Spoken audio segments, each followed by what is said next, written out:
আমাদের মধ্যে বহু মানুষ মাঝে মাঝে নিজেকে অকর্মণ্য মনে করি, ভেবে নিই যে এত চেষ্টা করার পরেও কিছুই পেলাম না, আর হয়তো পরেও কিছুই পাবো না। আর সেই জন্য নিজের জীবনের সমস্ত বোঝা অন্য কারোর কাঁধে চাপিয়ে দিই, নিজের ওপরে বিশ্বাস হারিয়ে ফেলি। কেন বুঝতে পারেন না এই কথাটা? যে যতক্ষণ না পায়ে কোনো কাঁটা ফুটবে, ব্যক্তি কি করে বুঝতে পারবে যে এরপর থেকে নিচে তাকিয়ে চলতে হবে? সূর্যকে নিজে জ্বলতে হয় যাতে বাকিদের প্রকাশ দিতে পারে সে। রাতের অন্ধকারের সাথে লড়াই করার জন্য চন্দ্রিমাকে আকাশে একা উজ্জ্বল হতে হয়। নদী নিজের যাত্রা কি করে করে, নিজের পথ কি করে নির্মাণ করে? সে পাথরের সাথে লড়াই করে তা বানায়। যদি স্বয়ং আপনি নিজের সাহায্য করতে অক্ষম হন, তাহলে নিশ্চিতভাবে আপনার এই জীবন ব্যর্থ হয়ে যাবে। তাই মনে রাখবেন, এই সংসারে নিজের জীবনের ভার নিজের কাঁধেই বহন করতে হয়। অন্যের কাঁধের ওপর শুধুমাত্র পরলোক যাত্রা হয়। সেই জন্য এই সংসারে জীবিত সেই যে আত্মনির্ভর।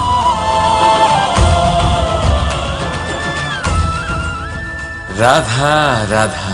সময়, কথায় বলে সময়ের পূর্বে কিছুই হয় না। প্রতিটা ঘটনার একটা সময় থাকে। সময়ের আগে না সূর্যোদয় হয় আর না সূর্যাস্ত হয়। সময়ের পূর্বে গাছে না ফুল ফোটে না ফল ধরে। কিন্তু একটা কথা ভেবে দেখুন, যদি বর্ষা আসার আগে কৃষক ভূমিকে না প্রস্তুত করে, বীজ রোপণ না করে, তাহলে কি ফসল ফলবে? যদি কোনো যোদ্ধা যুদ্ধের পূর্বে নিজের অস্ত্রের ধার না দেয়, তাহলে সে যুদ্ধ কি করে লড়বে? এর মানে এটাই হলো যে সময় আপনার যখন আসার তখন অবশ্যই আসবে, কিন্তু ততক্ষণ এটাও গুরুত্বপূর্ণ যে আপনি নিজেকে তার জন্য তৈরি রাখুন। কারণ এই সুযোগ, এই কথাটা শুনতে যত ছোট, এটা আসেও ততটা কম সময়ের জন্য, তারপর চলেও যায়।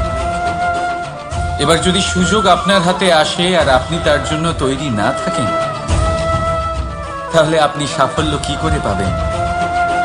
তাই আপনি সঠিক সময়ের জন্য অপেক্ষা করুন, সেই সুযোগের জন্য অপেক্ষা করুন, কিন্তু ততক্ষণ নিজের চেষ্টার দ্বারা নিজেকে আরো সক্ষম করে তুলুন। কারণ সাফল্য আপনার জন্য অপেক্ষা করছে, শুধু আপনি তার জন্য তৈরি থাকুন। রাধা রাধা। কথা মানুষের পাওয়া সবচেয়ে অদ্ভুত উপহার। এই কথাই মানুষকে এই সংসারের সমস্ত প্রাণীর থেকে ভিন্ন করে তোলে, সংসারের সবচেয়ে উপরে নিয়ে যায়।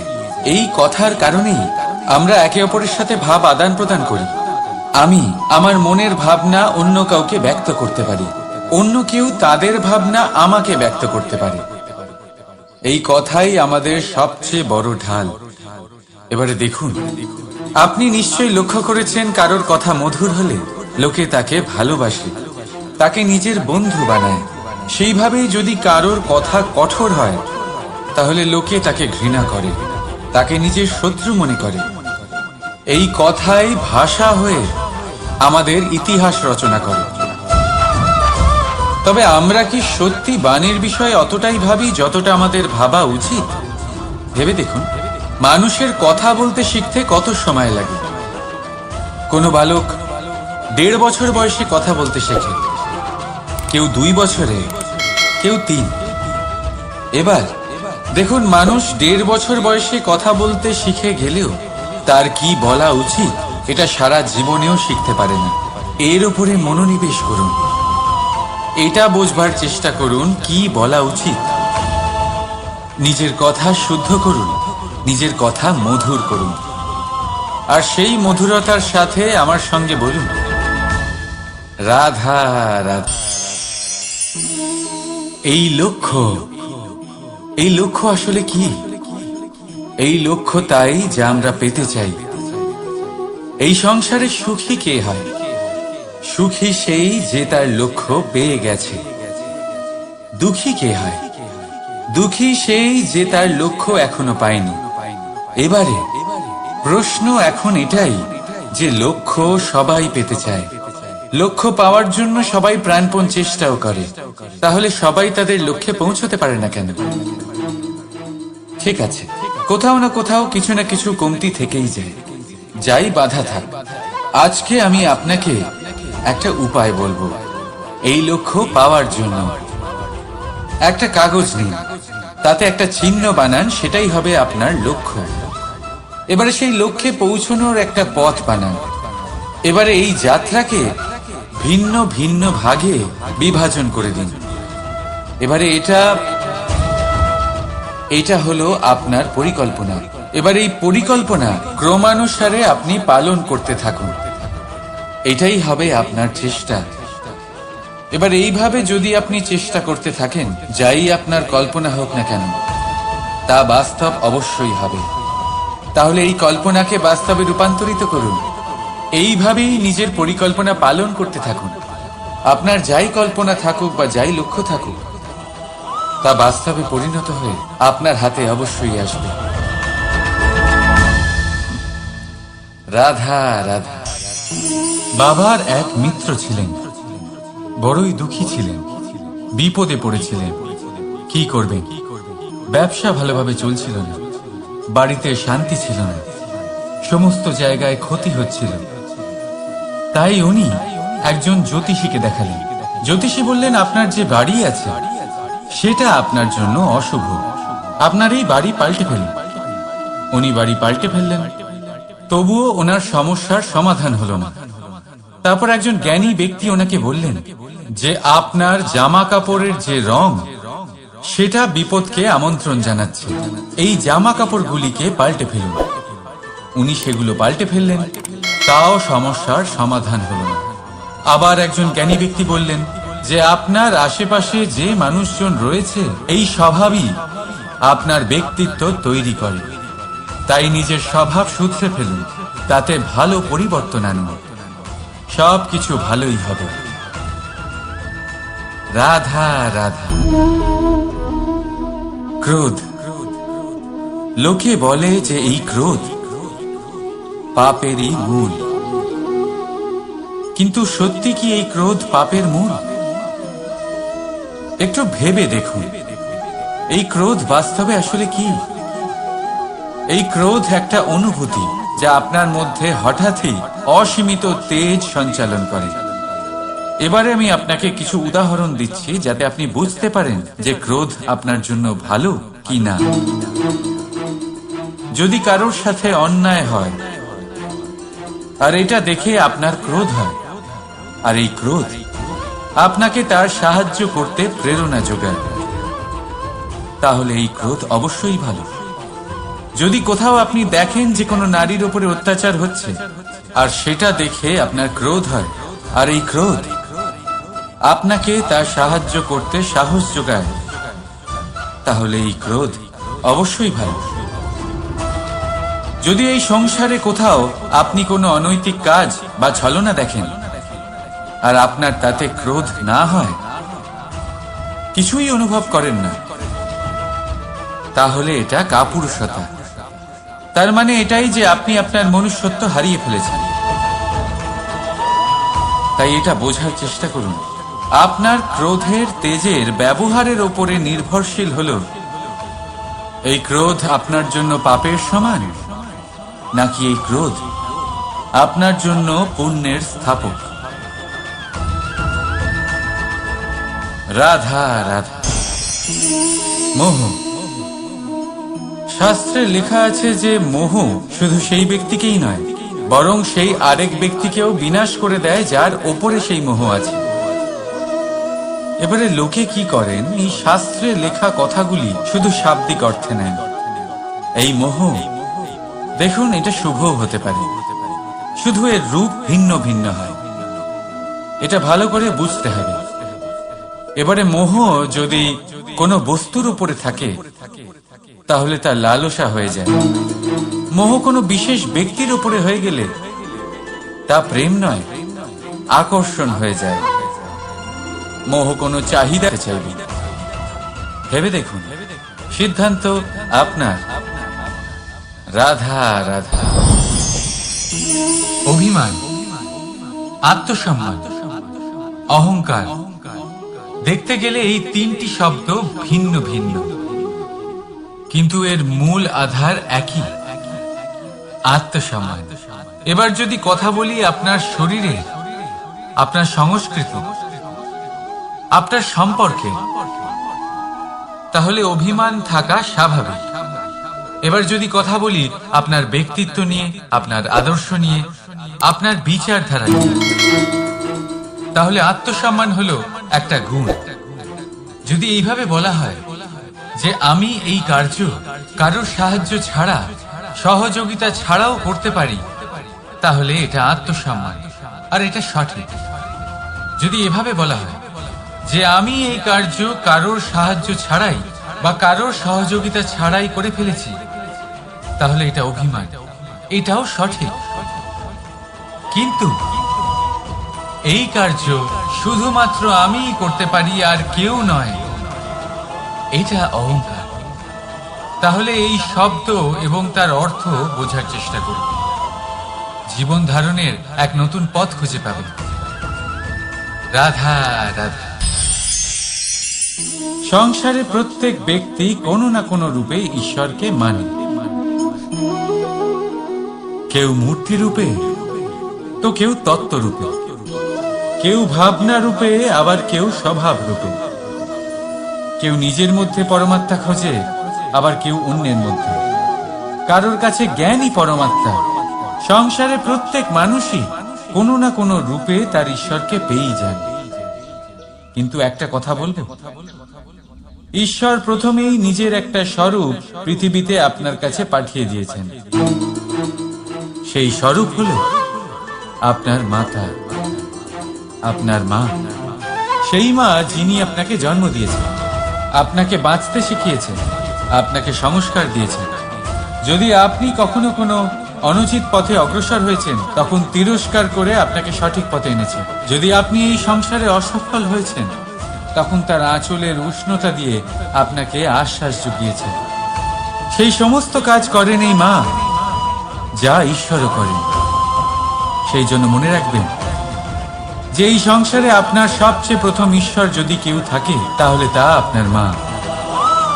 প্রত্যেক প্রতিমাতে ঈশ্বর নাই থাকতে পারে, কিন্তু প্রত্যেক মায়ের মধ্যে ঈশ্বর অবশ্যই থাকে।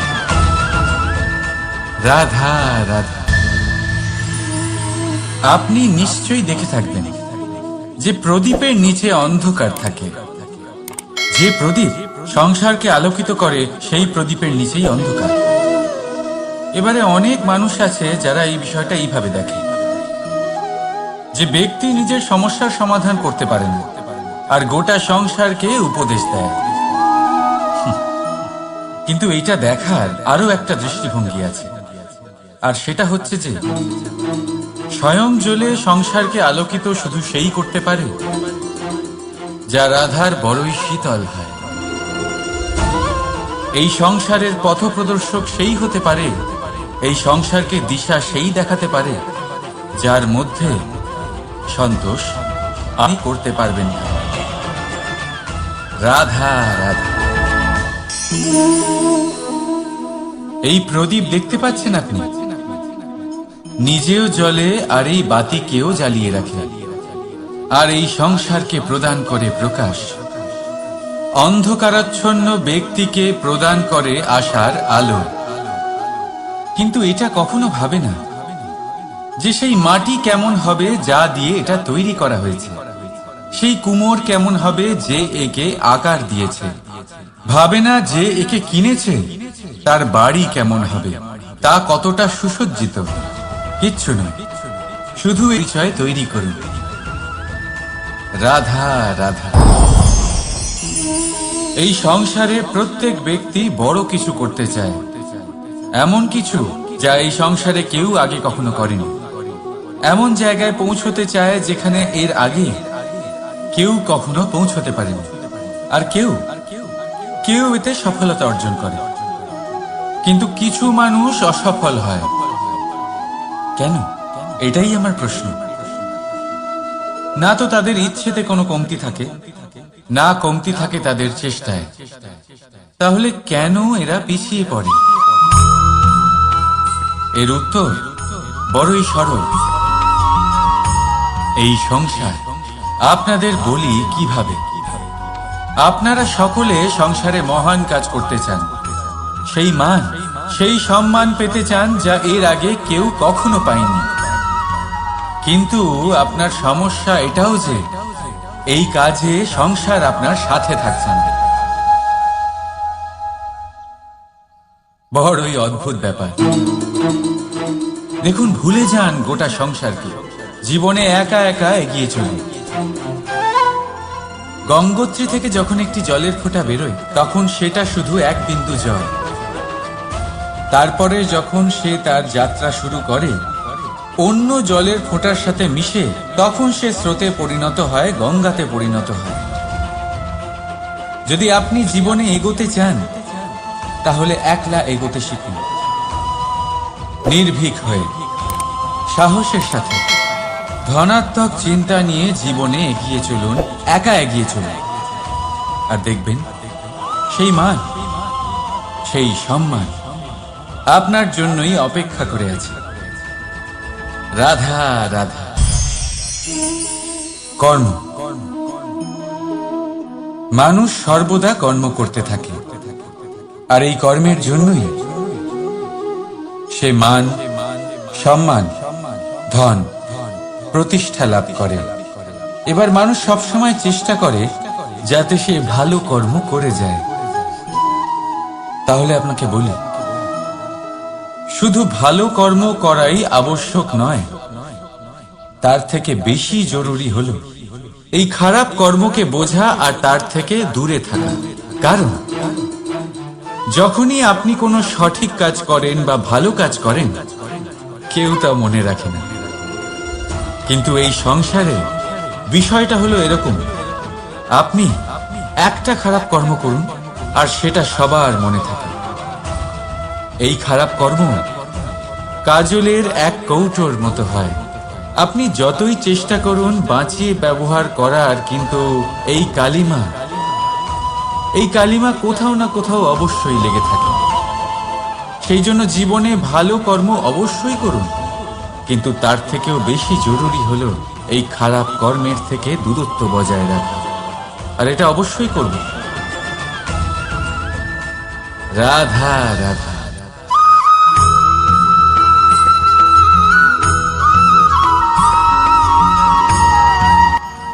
আজ আমি আপনাকে এমন এক গল্প শোনাবো যা আমার নন্দ বাবা আমাকে শুনিয়েছিলেন যখন আমি ছোট ছিলাম। কাহিনী একজন সাধু আর একজন বিছের। একবার এক সাধু নদীর পাড়ে স্নান করছিলেন। উনি দেখলেন যে জলের প্রবাহে একটা বিছে ভেসে যাচ্ছে। তার প্রাণ বাঁচানোর জন্য উনি তাকে তুলে নদীর পাড়ে রাখার চেষ্টা করলেন, কিন্তু যেই সেই বিছেকে উনি হাতে তুললেন, সেই বিছে ওনাকে কামড়ে দিল।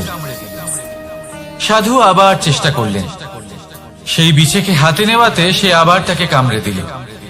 আরো একবার চেষ্টা করাতে ওনার শিষ্য ওনাকে জিজ্ঞেস করল, এ আপনি কি করছেন গুরুদেব? এসব কি হচ্ছে? আপনি তারই প্রাণ বাঁচানোর চেষ্টা করছেন যে আপনাকে কামড়ে দিচ্ছে। গুরুদেব উত্তর দিলেন যে ও বিছে হয়েই নিজের কর্ম করছে, নিজের প্রবৃত্তি, নিজের ব্যবহার বদলাচ্ছে না। তাহলে আমি সাধু হয়ে তা কেন বদলাবো? এর তাৎপর্য হলো সরল, যে সংসারে কিছু মানুষ আছেন যারা হয়তো খারাপ, দুষ্ট প্রকৃতির, আর হয়তো তারা কখনোই বদলাবেন না, কখনোই কোনো পরিবর্তন আসবে না। কিন্তু তার মানে এই নয় যে আমরা আমাদের কর্ম করা ছেড়ে দিই, আমরা আমাদের প্রচেষ্টা ছেড়ে দেব। আগে না, আমাদের তো করতেই হবে, কারণ ইতিহাস সাক্ষী আছে যে এই চেষ্টা এই সংসারের ধারাকেও বদলে দিতে পারে। তাহলে আপনিও আসুন আর আমার সাথে ভালোবেসে বলুন, রাধা রাধা। মানুষ জীবনে সবসময় শিখরে পৌঁছতে চায়, অনেক উঁচুতে উঠতে চায়, আর তার জন্য তারা কি না করে, পরিকল্পনা করে, ষড়যন্ত্র করে, প্রার্থনা করতে থাকে, আবার কারোর কাছে সাহায্যও চায়। কিন্তু এত কিছু করা সত্ত্বেও অনেক সময় মানুষ শিখরে পৌঁছতে পারে না। যদি পৌঁছেও যায় তাও খুব তাড়াতাড়ি নিচে নেমে আসে। এর কারণ কি? একটা উদাহরণ দিয়ে বোঝানো যাক। এই হলো ময়ূর পেখম, আর এই হলো পাথর। যদি এই পেখমকে হাওয়ায় ছুঁড়ে দিই তবে ও উড়তে থাকে, কিন্তু এই পাথর অতি শীঘ্রই মাটিতে নেমে আসে। এর কারণ কি? ভার। এই পাথর হলো ভারী, আর এই শিক্ষাই আমাদের গ্রহণ করতে হবে। ঠিক এইভাবেই যদি আমাদের মন দ্বন্দ্ব আর অহংকার দ্বারা পরিপূর্ণ হয়ে থাকে, তাহলে তা কখনোই শিখরে পৌঁছবে না। পৌঁছে গেলেও খুব শীঘ্রই মাটিতে নেমে আসবে। তাই এই মনকে হালকা করতে শিখুন, অহংকারকে, এই হিংসাকে ত্যাগ করুন। তারপর উঁচুতে উড়ে তো দেখুন কত উঁচুতে উঠতে পারবেন আপনি। আসুন আমার সাথে ভালোবেসে বলুন, রাধা রাধা। মানুষ এক অত্যন্ত বিচিত্র প্রাণী। পরিকল্পনা করে, ষড়যন্ত্র করে, প্রচেষ্টা করে, কাউকে পরাজিত করার চেষ্টাও করে। সাপকে একটা দড়ি মনে করে হাতে চেপে ধরার চেষ্টা করে, কিন্তু একটা কথা বুঝতেই পারে না, সময়ের এই সাপ এটা হাতে চেপে ধরাই যায় না। আর আপনি যা করবেন তা আবার ফিরে আসবে আপনারই সামনে। দেখুন, এতে কিছুই যায় আসে না যে আপনি কুম্ভকারের পুত্র নাকি কৃষ্ণের পুত্র। যদি আপনি অনুচিত কর্ম করেন তাহলে আপনার সাথেও অনুচিতই হবে। অশুভ কর্ম করলে আপনার সাথেও অশুভই হবে। কুরু বংশ অত্যন্ত মহান বংশ ছিল। এই কুরু বংশ কি হলো তার সাথে? একটা গোটা বংশ বয়ে গেল। কারণ ওনাদের উদ্দেশ্য অশুভ ছিল। অন্যদিকে 5 জন বনবাসী পাণ্ডব মহাভারত বিজয়ী হলেন, কারণ তাদের উদ্দেশ্য শুভ ছিল। তাই মনে রাখবেন, শুভ অগ্নি প্রজ্বলিত করবেন, শুভ তাপ সঞ্চার হবে। অশুভ অগ্নি প্রজ্বলিত করবেন, নরকেই জ্বলতে হবে। তাহলে আসুন আর আমার সাথে ভালোবেসে বলুন, রাধা রাধা। মানুষ জীবনে সবসময় সুখ পেতে চান, কিন্তু এই সুখ এটা আসলে কি? এই সুখের আসল রূপ কি? আমি বলি, সুখের আসলে 2টি রূপ হয়, বাহ্যিক সুখ, আত্মিক সুখ। আর এটা ঠিক তেমনই হয় যেরকম আমাদের শরীরের সাথে জড়িত ছায়া আর আমাদের শরীরের মধ্যে বসবাসকারী আত্মার। যদি ছায়ার কথা ভেবে দেখেন তাহলে বুঝতে পারবেন, আমাদের শোবার সময় ভোরবেলা এই ছায়া অনেক বড় হয়ে যায়। যখন এই সূর্য মাথার উপরে চলে আসে, তার তাপ বেড়ে যায়,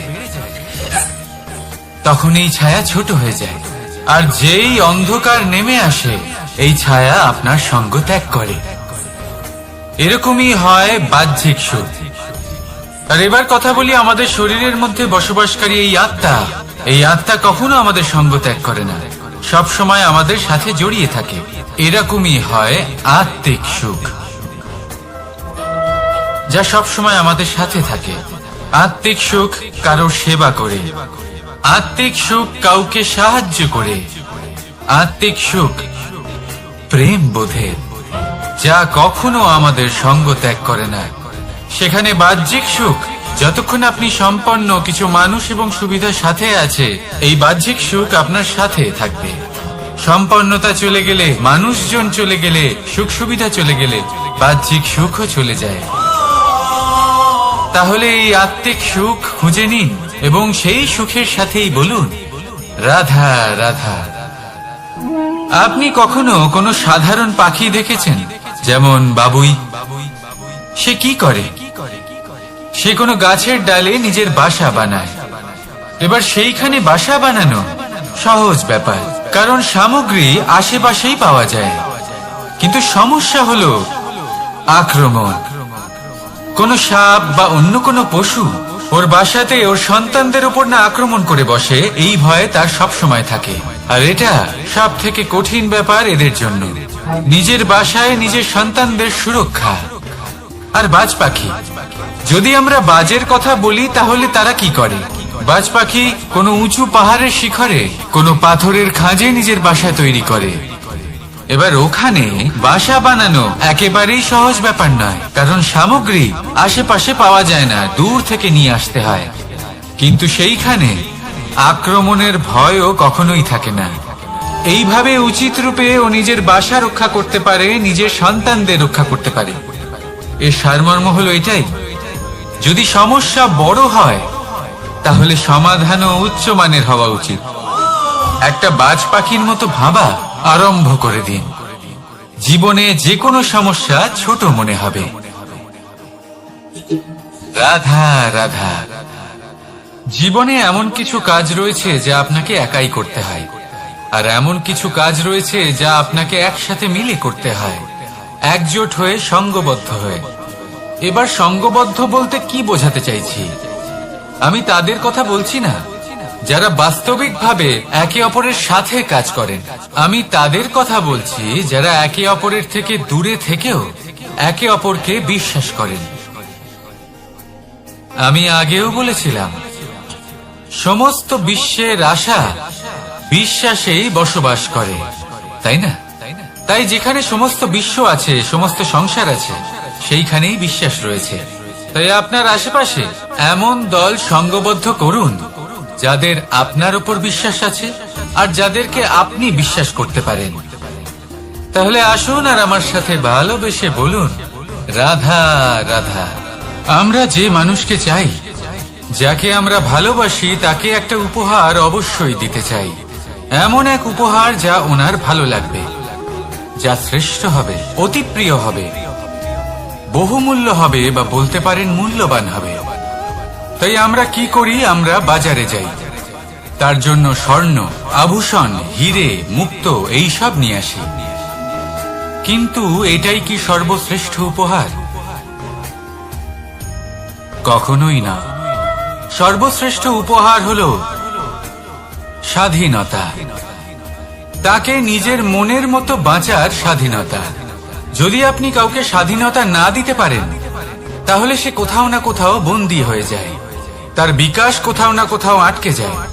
কিন্তু যদি আপনি কাউকে স্বাধীনতা দিতে পারেন, তাহলে আপনি দেখবেন ও সমস্ত সংসারকে, এই জীবনকে নিজের দৃষ্টিভঙ্গি দিয়ে দেখবে, বুঝবে যে কোনটা হলো উচিত আর কোনটা হলো অনুচিত। আর এটাই হলো সর্বশ্রেষ্ঠ। আর এবার যদি কাউকে স্বাধীনতার মাধ্যমে এত বড় একটা শক্তি দিতে পারেন, তাহলে আপনি আমাকে বলুন, এর থেকে বড় উপহার আর কি হতে পারে? আসুন আর আমার সাথে ভালোবেসে বলুন, রাধা রাধা। কর্ম, ধর্ম আর কর্তব্য, এই তিনটি একে অপরের সাথে জড়িত। আর অনেক সময় এই তিনটি পালন করতে করতে আমাদের সেই ব্যক্তির সামনে গিয়ে দাঁড়াতে হয়, তার বিরুদ্ধেই যেতে হয়, যাকে আমরা সব থেকে বেশি ভালোবাসি। কিন্তু সেইখানে এই যুদ্ধ কোনো ব্যক্তিগত যুদ্ধ থাকে না, এ হলো কর্ম, ধর্ম আর কর্তব্যের যুদ্ধ। এটা সরল নয়, অত্যন্ত কঠিন হয় তার সম্মুখীন হওয়া যাকে আমরা সব থেকে বেশি সম্মান করি। কিন্তু আমাদের তো আমাদের ধর্মের পথে চলতেই হবে, কারণ আমরা কর্মবদ্ধ, কর্তব্যবদ্ধ, আর এটাই করা উচিত। শুধু এটুকু মনে রাখবেন, যদি আপনার উদ্দেশ্য শুভ হয়, আপনার ভাবনা শুভ হয়, আপনি যদি কর্ম, ধর্ম আর কর্তব্যের পথে অগ্রসর হন, তাহলে এই প্রক্রিয়াতে যদি আপনাকে আপনার আরাধ্যেরও সামনে দাঁড়াতে হয়, তাহলেও আপনার কোনো ক্ষতি হবে না। তাহলে আসুন আর আমার সাথে ভালোবেসে বলুন, রাধা রাধা। প্রেম এই সংসারে এসেছিল এই সংসারকে প্রেমের শিক্ষা দেওয়ার জন্য, এই জীবনের সুখের অনুভূতি আসলে কি তা শেখানোর জন্য। কিন্তু যদি সত্যি কথা বলি, তো আমি নিজেই প্রতিদিন প্রেমের নতুন নতুন স্বরূপ দেখতে পাই, প্রেমের একটা নতুন অনুভূতি প্রত্যেক নতুন দিনে। আর তার কারণ হলো এই প্রেম অনন্ত। এ হলো দৈব। প্রেম হলো এই সংসারের সব থেকে বড় ঢাল এবং সব থেকে বড় অস্ত্র। এই প্রেম ছাড়া না কোনো ন্যায় হয় আর না কোনো শাস্ত্র, না জীবন আছে আর না অন্ত। এবার যদি এই প্রেম মনের মধ্যে বাস করতে শুরু করে, তাহলে কখনো কোনো সমস্যাই হবে না। আর যদি হয়েও থাকে, তাহলে তা স্থায়ী হবে না। এই প্রেম কি না করতে পারে? এই প্রেম সমস্ত সমস্যা মিটিয়ে ফেলতে পারে। আপনার মনের মধ্যে অহংকারকেও বিনাশ করে দিতে পারে। আপনাকে সাক্ষাৎ ঈশ্বরের সাথে দেখা করাতে পারে। তাই প্রেমের দ্বারা প্রয়াস করতে থাকুন। এই সংসারের প্রত্যেক মানুষকে, প্রত্যেক বস্তুকে, প্রত্যেক জীব জন্তুকে ভালোবাসবেন। আর এই প্রেমের দ্বারাই বলুন রাধা রাধা। প্রশান্তি জড়িত নিদ্রা মানুষের জীবনের একটা অত্যন্ত গুরুত্বপূর্ণ সুখ এবং প্রয়োজনীয়তাও। দেখতে গেলে এই সংসারের প্রত্যেক পশু পাখি, প্রত্যেক জীব অবশ্যই নিদ্রা প্রাপ্ত করেন, কিন্তু মানুষ, যার মধ্যে বিচার বিবেচনা করার শক্তি অন্যদের থেকে অনেক বেশি, তার কিন্তু ঘুমের কিছু সমস্যা অবশ্যই হয়। কি বলেন? তাই তো। এবার এর কারণ কি? চিন্তা। এবার চিন্তা আমাদের সবার জীবনে আছে। আমরা সকলে জানি যে চিন্তা কখনো আমাদের সাহায্য করে না, তাও আমাদের জীবনে আছে। কেন? চিন্তার মাধ্যমে কি কখনো কোনো সমস্যার সমাধান হয়েছে? অর্থের চিন্তা করলে কি অর্থ লাভ হয়? ভবিষ্যতের চিন্তা করলে কি ভবিষ্যৎ ঠিক হয়ে যায়? স্বাস্থ্যের চিন্তা করলে কি স্বাস্থ্য নিজে থেকেই ঠিক হয়? হয় না। তাহলে এই সব কিছু থেকে আমাদের একটা ছোট্ট শিক্ষা অবশ্যই লাভ করা উচিত। আপনিও আপনার কাঁধ থেকে চিন্তার এই বোঝা নামিয়ে ফেলুন। আর ইচ্ছে, এই সব ইচ্ছে একত্রিত হয়ে আমাদের মনে চিন্তা উৎপন্ন করে। তাই এই চিন্তাগুলিকে ত্যাগ করুন। প্রকৃতির প্রেমের উপর বিশ্বাস রাখুন। মনে রাখবেন, যিনি চিন্তা মুক্ত হবেন তিনি চিতা মুক্ত হবেন। সুখের নিদ্রা প্রাপ্ত করুন। আর নিদ্রায় যাবার আগে আমার সাথে ভালোবেসে বলুন রাধা রাধা। মহাদেব সেই দেবতা যিনি মহান, যাকে দেবতাদের দেবতা বলা হয়, যিনি হলেন আমার আরাধ্য। কখনো আপনার মনে এই প্রশ্ন এসেছে যে শিবকেই কেন মহাদেব বলা হয়, অন্য কোনো দেবতাকে কেন বলা হয় না?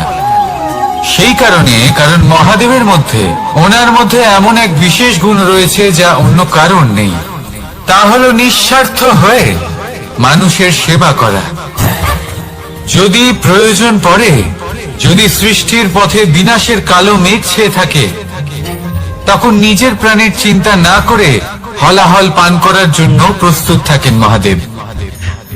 আর এই অদ্বিতীয় ত্যাগের জন্যই শিবকে মহাদেব বলে ডাকা হয়। এবার যদি কোনো মানুষও নিঃস্বার্থ ভাবনার দ্বারা নিজেকে অর্পণ করে দেয় এই জগতের কল্যাণের জন্য, মানুষের সেবার জন্য, তাহলে তিনিও মহাপুরুষ, মহামানব হতে পারেন। যদি কেউ অভুক্ত থাকেন, তাহলে নিজের থালা থেকে অর্ধেক খাবার তাকে দিয়ে দিন। যদি কেউ অসুস্থ হন, তাহলে তাকে সেবা করার, চিকিৎসা করার চেষ্টা করুন। এই জীবন শুধু নিজের জন্য নয়, অন্যদের প্রতি, সমস্ত সংসারের প্রতি উৎসর্গ করুন। যদি এইসব মানুষ শিখে যান, তাহলে তিনি মহাদেবের পথে অগ্রসর হতে পারেন। যদি মানুষ নিঃস্বার্থ ভাবনার দ্বারা এই সংসারের সেবা করতে শিখে যান, তাহলে তিনি নিশ্চিত রূপে মহামানব অবশ্যই হতে পারবেন। আসুন আমার সাথে ভালোবেসে বলুন রাধা রাধা। স্বর্ণ, হিরে, মুক্ত, মানিক, এই সব কিছুকে আগে পাথর বলা হতো। তাহলে এমন কি হলো যে এদের রত্ন বলা হয়? আর রত্ন তা বাস্তবে আসলে কি? এটা হলো সেই পাথর যাকে আগে আগুনের তাপ সহ্য করতে হয়েছে, পরখ করা হয়েছে, যাচাই করা হয়েছে, এদের কাটার চেষ্টা করা হয়েছে, কিন্তু তারা কখনোই নষ্ট হয়নি, বরং তারা আরো উদ্ভাসিত হয়েছে। আরো উজ্জ্বল হয়েছে, এই সংসারে আরো প্রকাশ ছড়িয়ে দিয়েছে। সেই জন্য এরা হলো এত অমূল্য, সেই জন্য এরা হলো বহুমূল্য, সেই জন্য এদের রত্ন বলা হয়। এবার মানুষের কাছেও এই নির্বাচনের অধিকার রয়েছে যে আমরা শুধু পাথর হয়ে থাকব নাকি রত্ন হয়ে থাকব। কিভাবে? আমাদের জীবনেও অনেক সমস্যা রয়েছে, বাধা আছে, বিপত্তি আছে। আমরা সেই বাধার তাপে উত্তপ্ত হই, এই সমস্যা আমাদের কাটার চেষ্টা করে। অনেক মানুষ বিভিন্ন পরিস্থিতি আমাদের ভাঙার চেষ্টা করে, কিন্তু আমাদের নষ্ট হলে চলবে না। যেভাবে এই রত্ন সমস্যার সম্মুখীন হয়ে পাথর থেকে রত্ন হয়েছে, সেইভাবেই আমাদেরও আমাদের সমস্যার সম্মুখীন হয়ে রত্ন হয়ে উঠতে হবে, এই সংসারে প্রকাশের স্রোত হয়ে উঠতে হবে। তাহলে এটাই করুন আর আমার সাথে ভালোবেসে বলুন, রাধা রাধা। সংসারে সব থেকে বড় শক্তি আসলে কি? কেউ বলবেন শারীরিক শক্তি, কেউ বলবেন অস্ত্রের শক্তি, কেউ বলবেন জ্ঞানের শক্তি। ঠিক আছে, কিন্তু যদি আমি বলি সংসারের সব থেকে বড় শক্তি হলো শক্তি কোনো এক তথ্যের, আগে হ্যাঁ, তথ্য। এই তথ্য নিজেই কিন্তু খুব শক্তিশালী, অত্যন্ত শক্তিশালী অস্ত্র হলো এই তথ্য। আর সত্যি বলতে অনুচিত তথ্যের থেকে অনেক বেশি ঘাতক হলো অসম্পূর্ণ তথ্য। যেরকম আজ শাম্ব রুক্মির সাথে করেছে, ওকে অসম্পূর্ণ তথ্য দিয়েছে, তার ফলে বিনাশ হলো। যদি এইভাবেই আপনার কাছেও কোনো অসম্পূর্ণ তথ্য আসে, আর যদি আপনি তা পরখ না করে দেখেন, যাচাই না করে দেখেন, আর নিজের কর্ম করেন, তাহলে উত্থানের বদলে আপনি পতনের সম্মুখীন হবেন, বিকাশের বদলে আপনার বিনাশ হয়ে যাবে। মনে রাখবেন একটা অত্যন্ত গুরুত্বপূর্ণ কথা, সঠিক তথ্য পাওয়া সঠিক তথ্য দেওয়ার থেকে অনেক বেশি গুরুত্বপূর্ণ। আশা করি এই কথা আপনি বুঝেছেন। জীবনে যখনই কোনো তথ্য আপনি পাবেন, সেই বিষয়ে ভেবে দেখুন, পরখ করে দেখুন, যাচাই করুন, তারপর নিজের কর্ম করুন। আর আমার সাথে ভালোবেসে বলুন, রাধা রাধা। ধর্ম এবং প্রেম, এই দুই হলো একই মুদ্রার দুই পিঠ। যদি এদের মধ্যে কোনোটা নষ্ট হয়ে যায়, তাহলে দ্বিতীয়টাও থাকে না। কখনো ভেবেছেন এমন কেন হয়? তার জন্য আগে আপনাকে বুঝতে হবে যে ধর্ম আসলে কি। ধর্ম সেটাই যা এই সংসারের প্রত্যেক মানুষকে একে অপরের সাথে সুখ এবং শান্তিতে থাকতে প্রেরণা যোগায়। এই প্রেরণার আধার হলো প্রেম। প্রেম সেটাই যা আপনার মধ্যে অন্য কারোর প্রতি করুণাবোধ জাগিয়ে তোলে, সম্মান জাগিয়ে তোলে। এবার যদি প্রেম চলে যায়, তাহলে সবার আগে বিনাশ হবে সম্মান আর করুণাবোধের। এবার যেখানে না প্রেম রয়েছে, না সম্মান রয়েছে, না করুণা রয়েছে, সেখানে ধর্ম কিভাবে বাস করবে? অশুভ ইচ্ছে জাগ্রত হয়ে ওঠে, ক্রোধ জাগ্রত হয়ে ওঠে, অহংকার জাগ্রত হয়ে ওঠে, আর তারপর আরম্ভ হয় অধর্মের। তাই যা যা ভাবনা আপনার অন্তরে প্রবেশ করছে, করতে দিন, কিন্তু যাই হোক না কেন, এই প্রেমকে নিজের থেকে দূরে যেতে দেবেন না। এই প্রেমকে চিরকাল নিজের কাছে রাখুন, নিজের হৃদয়। আর এই প্রেম ভাব নিয়ে বলুন, রাধা রাধা। মানুষের জীবনে উন্নতি লাভ করার জন্য তিনটি স্তম্ভের প্রয়োজন হয়। প্রথম স্তম্ভ শিক্ষা। এই শিক্ষা আমাদের জ্ঞান প্রদান করে। দ্বিতীয় স্তম্ভ ব্যবসা, যার দ্বারা আমরা ধন উপার্জন করি। তৃতীয় স্তম্ভ হলো আমাদের ঈশ্বর, আমাদের ইষ্ট। এনার সাথে যদি আমরা জুড়ে থাকতে পারি, তাহলে এমন একটা মানসিক বল আপনি লাভ করবেন যেটা এই সংসারে আর কোথাও পাওয়া সম্ভব নয়। কিন্তু মানুষ অনেক সময় জীবনে এই তিনটি স্তম্ভ লাভ করা সত্ত্বেও সামনে অগ্রসর হতে পারেন না। তখনও জীবনে কঠিন পরিস্থিতি আসতেই থাকে। এমনটা ঠিক কেন হয়? কারণ সে জীবনে এই তিনটি স্তম্ভ লাভ করে নেয়, জীবনে প্রয়োগও করে, কিন্তু তার ভিতের কথা সে ভুলেই যায়। যেমন প্রথম স্তম্ভ অর্থাৎ শিক্ষা। এই শিক্ষার আধার হলো শুভ চেতনা। যদি অন্তরে শুভ চেতনা না থাকে, তাহলে এই শিক্ষার কোনো গুরুত্ব থাকে না। দ্বিতীয় স্তম্ভ, ব্যবসা।